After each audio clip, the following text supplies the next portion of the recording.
Hello, everyone. My name is Dr. Michael Brown, and you are listening to 3 Words, a bite-sized podcast about the simple and yet very strategic choices in order to become fully alive. Today in the studio with me is Sammy Adebiyi, and it was a fantastic conversation about chaos and friendship and the intersection of those two really extraordinary ideas. Sammy said it best. We are living in an extraordinary time. The last 24, 26 months have been extraordinarily difficult and challenging.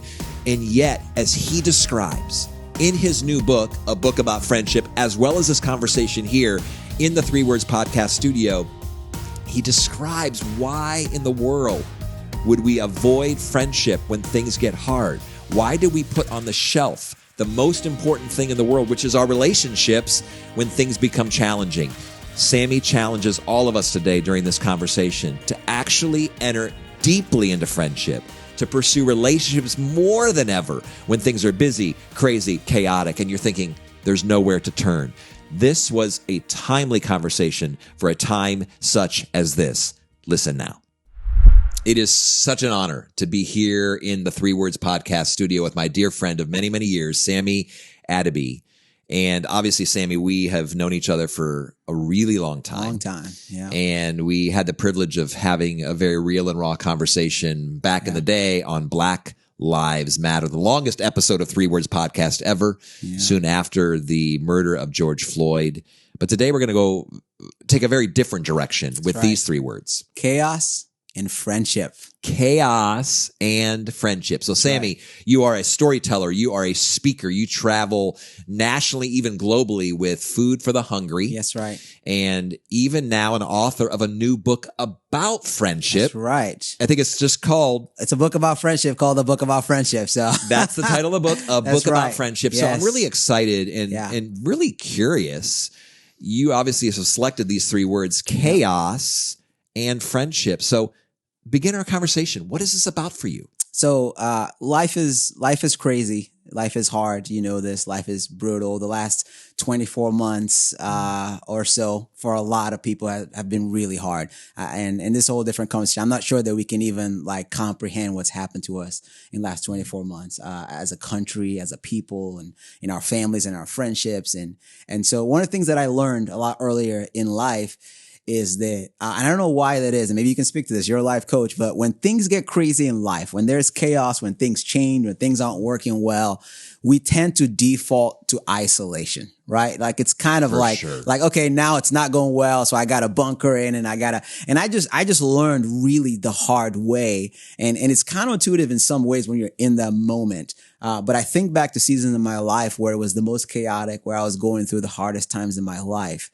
And I realized that what I needed the most in that moment was actually friendship, right? It wasn't necessarily, even my drive. It wasn't my discipline. It wasn't to grind my teeth and pull myself out of it. Like those were my go-tos. But I just learned that what I actually needed was people to be with me in the chaos.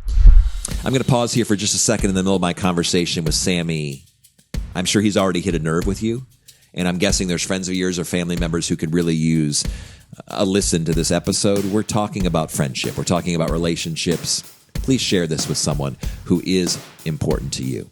Now back to our episode. Well, in relationships, you and I agree with this. We teach about this. We speak about it all the time, that relationships are the most important thing in life. And yet when things are crazy, when they're chaotic, when they're hard, we tend to do the opposite. We tend to distance ourselves from people. We tend to avoid the most important facet of life with this excuse. I'll get around to that when things are less crazy. I'll get around to that. I got to get back to that, but at least for now. When I'm having a baby or I'm getting married or I'm starting a new career, I'm about to go on a tour. I'm about to go on another tour with Food for the Hungry. That I'm just going to hit pause on friendship. And what you're describing is it's the very thing that we most need every single day. You use the phrase that you learned the lesson the hard way. Give me an example where it's like, this is when I most needed it, and I tend to go into my cave and became isolated. So let me describe a season. There was a season in my life where, and this was the best way I could describe it to people, right? I felt like, imagine it's dark, it's in the middle of the night, imagine you're in the middle of an ocean. That's what I felt like. I felt like I was in the middle of an ocean. It was dark. There was a little tiny metal post pipe sticking out of the ocean. I was standing on it. It was only big enough for me to have 1 foot on it, right? And it was a major storm and it was super duper windy and I couldn't see the shore. Like that's how I felt, like in that season. I felt so alone. I felt so scared. I felt so anxious and I felt so isolated. And I just remember, times where I couldn't go to sleep. Wow. and I couldn't barely get up in the morning. Like it was incredibly isolating. And it's interesting because, in those moments, like I said, we either isolate, or we pray, which prayer is good. I'm like, God, if you're there, help me. You're crying for help. But I'll never forget when I realized that what I needed the most in that moment was people. And this is a specific example, my buddy John. I remember it was 4 a.m. in the morning. I had been up all night crying, just overwhelmed. And when you're in those moments where you feel like I genuinely felt hopeless, like I couldn't see the shore. That's what it felt like. And I remember I called my buddy John. This was like back in the day, flip phone to my Razor, and he answered, which was kind of shocking, and I remember, and I promise I'm not exaggerating this, but I remember, I think I was on the phone with him for about 45 minutes. And for 40 of those 45 minutes, I didn't say a word. I just cried. Wow. I get emotional when thinking about it. It was quiet and I just cried. And looking back, I can't imagine how awkward it was for John. Imagine being on the other line and he's just like, hey man, do you need me to come over? I'm like, okay, I just needed somebody to be with me in that space. And so he was on the phone with me for almost 40 minutes without saying a word. Well, and he was present. He didn't necessarily have advice. Yeah. He's like, I'm here. Yeah. And for you, it sounds like what you just described was enough. It was incredibly healing. I mean, you're using it as one of the most significant memories in regards to this idea of friendship ever, just to have somebody there. Wow, that's a powerful story. And then I'm guessing at some point you started connecting and having more conversations with him. It changed everything because again, for me in that moment, it was like, okay, if this guy can be on the phone with me for almost 40 minutes and I am just a mess and I'm sobbing, I'm not really saying anything, then I can invite him into the conversation, right? And this is the shocking part, I think a lot of times too, Michael, is that not only do we need friends in the midst of chaos, but most of our friends want to be there. You know what I mean? Like, and I think sometimes the narrative in the back of our head is just something like, I don't want to bother them with my issues. They've got problems of their own. So it's not just that I'm busy and my life's crazy, but their life's crazy too. And so it almost becomes this thing where we almost make it seem like it's for their good. Like like they've got issues of their own, but really most of the time I've learned that it's like friends are like first responders. They should be like your friends want to come in the chaos. They want to be in the space with you and they want to help carry you and they want to help you go far. There's the picture. Friends as first responders. That's right. When you sign up to be a first responder, you're not annoyed. No. You're not burdened. No. You're not feeling like, oh my goodness, here goes the alarm. Yeah. Here goes the beeper, right? I have to no, you're like, this is what I was designed to do. You run in the chaos. How much more? Yeah. We're doing that with first responders do that with strangers. Yeah. Yeah. How much more? Don't know. That's right. How much more when your friend reaches out and says, this is the moment. Now, I'm guessing when you talked about the ocean and you talked about the darkness, that was probably a pretty busy, chaotic time in your life. Yes. But you hit the metaphorical wall, right? Yeah, so you had to, and this is, I wish people would listen very carefully to this episode because you will eventually reach out for help. We all do. Yeah. The question is, how long do we wait? That's right. Do we wait until the chaos has become catastrophe? Yep. Or is it just mini crisis enough? Like, why do we keep waiting? Like, I got this. I got this. I'm going to figure it out on my own, or I'm going to, just kind of dig in a little deeper and find, why do we not pursue that which is most meaningful and most important and most healing and most beneficial when things are most challenging and most chaotic in our lives? And I'm sure for John, he was so thrilled. Yeah. In no way annoyed. No. That he had that phone call. It's now a story that we look back at And both of us are like, man, what an amazing moment in our friendship to be a part of that. And Michael, you know this, I talk about this a little bit in the book, but I can't think of one area of life that doesn't get better with friends.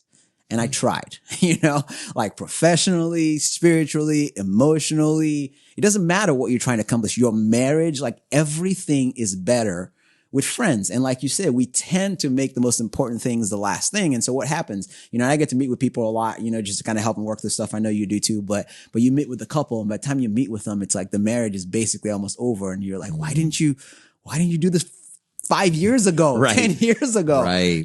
But again, we tend to isolate, and it doesn't have to be, the craziest storm. Sometimes it's what you said earlier. It can just be as easy as we just had a baby.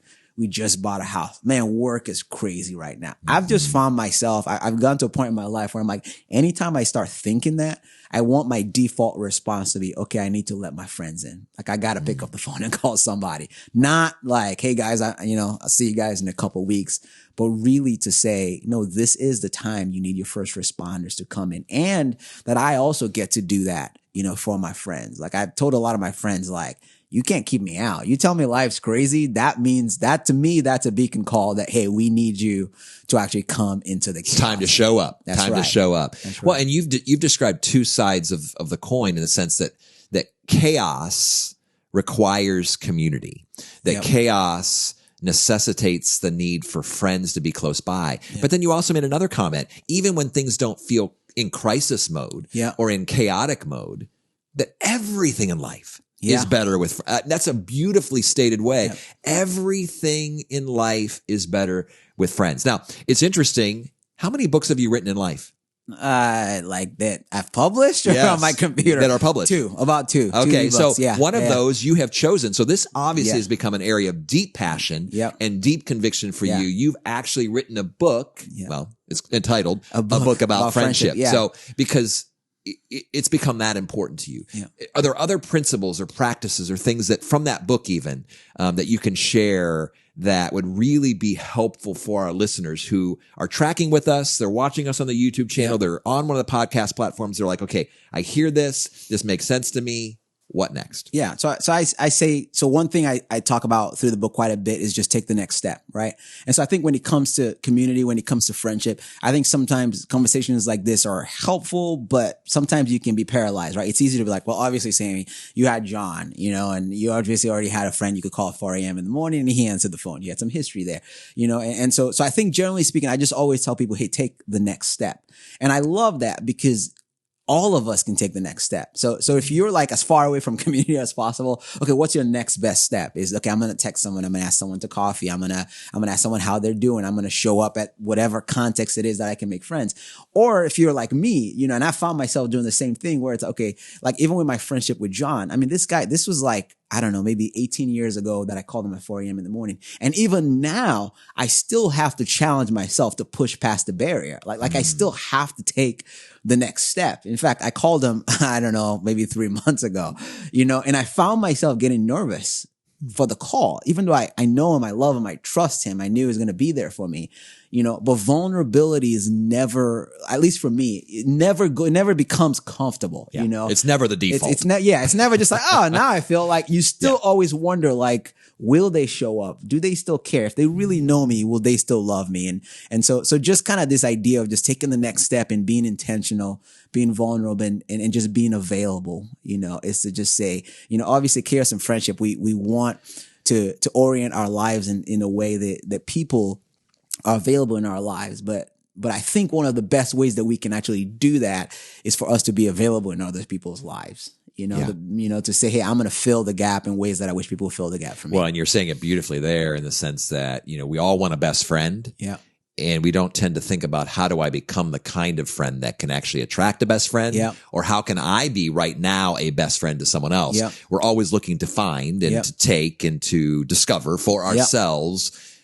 And it sounds like what you're describing as well is literally embody that. You Yep. need to be that in other people's lives. And then that natural reciprocation begins to take place. I mean, obviously, Sammy, this has been a great conversation. Yeah. It's a great introduction to to some of the other conversations I'm sure we'll have in podcasts. And obviously we have an episode already, cultivate meaningful relationships is one of our 3-word episodes. But this takes it a different level because you're actually talking about it in the midst of chaos, which I love because you said it, the last 24 months. It's been hard. Is there been anybody in the last 24 months, regardless of where you are on the planet, that couldn't use a little bit more love from your friends? Yeah. And to really be able to draw people near. And so I guess, first of all, thanks for your transparency. Yeah. Thanks for being real. And I guess if I may just say to our listeners and viewers that it's been a rough 24 months. Yeah. And it's been really, really hard. And so I want to just all of us, me included, to take Sammy's advice and say to you, do not isolate during these challenging times, but reach out, make a connection, take the next step. The very next choice is the best choice in the midst of chaotic times to really pursue friendship. So Sammy, I look forward to reading your book about friendship would encourage our listeners and our viewers to do the same, to look it up and for all of us to take the next step in remembering what is truly most important in life. And you said it best that everything gets better with friends. Everything is better with friends. Thanks for the conversation. Absolutely. For life coaching, consulting services, or to hire a keynote speaker, please visit dmbcoaching.com.